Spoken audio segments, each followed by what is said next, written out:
Family Man is one such no-nonsense thriller show that intrigues me a lot. I am at the very least amazed by not only how coherent and grounded its storyline is, but also how it interconnects everything. Now I am a sucker for interconnected plot-based stories with multiple variables and equations. I am talking about shows like The Game of Thrones or The Breaking Bad. Now this is a spoiler-free review, so please do not comment any kind of spoilers in the comment section. Not that you guys comment at all anyways. The last time I got something that was like The Family Man was the movie Sarfarosh. Just like Sarfarosh, we have multiple elements in the storyline, all of which are created and then just let loose to function on their own. Now, if you just want to know if it's good or not, then let me answer that right away. It's pretty good. And you will be on the edge of your seats while watching it, and watch it as soon as you can. Now the story here in the season 2 is fictional, but it is inspired by the events of the Sri Lankan civil war that ensued between 1983 to 2009, and also the assassination of our late Prime Minister Rajiv Gandhi.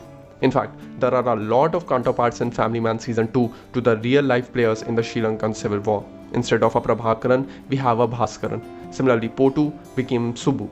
And of course, in the place of Rajaratnam, the suicide bomber that killed Rajiv Gandhi, we have Razi. Or is it Rahi? I don't know what the correct pronunciation is. But the main villain of the story.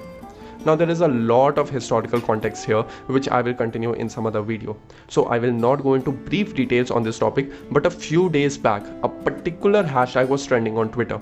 Hashtag shame on you Samantha, referencing the actress who is playing the role of Razi in The Family Man season 2.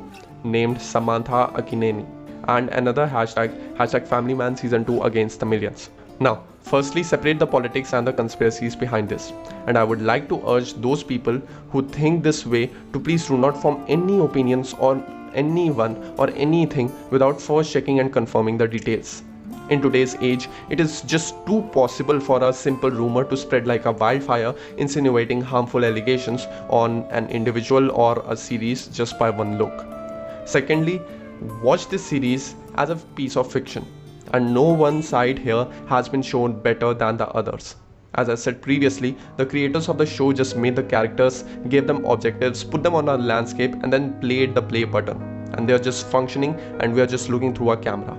There is no direct comment on the cause of the LTTE, but rather on the cost of being at war in hopes to achieve peace. LTTE was a terrorist organization and was notoriously famous throughout the world for its war crimes. But just like how the existence of Al-Qaeda or Taliban doesn't mean that every Muslim is a terrorist, similarly the existence of LTTE doesn't mean that all Tamils are bad or terrorists.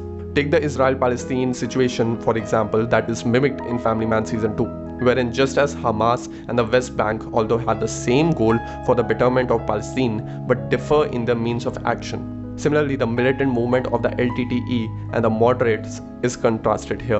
While one is notoriously violent, the other seeks peaceful means to seek freedom and the betterment of the Tamilian people in Sri Lanka. And thus opposing LTTE doesn't mean that Family Man opposes the suffering of the Sri Lankan Tamils and their movement.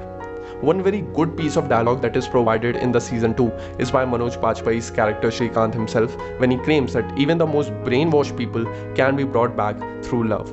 Yeah, it may be a cringy line hearing it without context, but trust me, you will love this moment in the series. I was also disappointed with some of the things that the show did with some cliffhangers from season 1. I guess the creators just didn't have anything to do with some particular variable, so they just mentioned it once and then ignored it.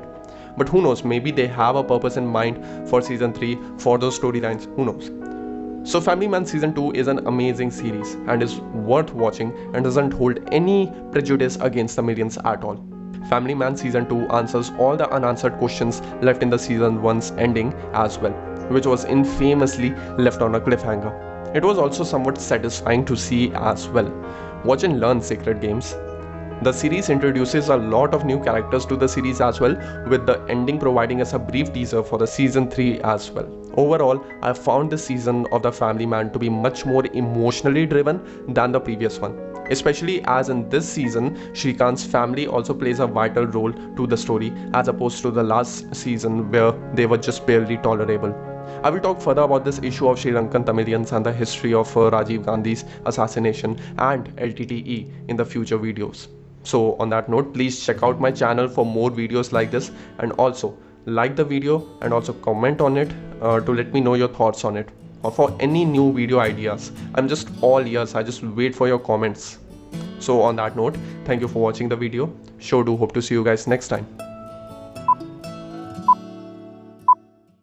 हम ठीक है वो। अरे chip ले क्या?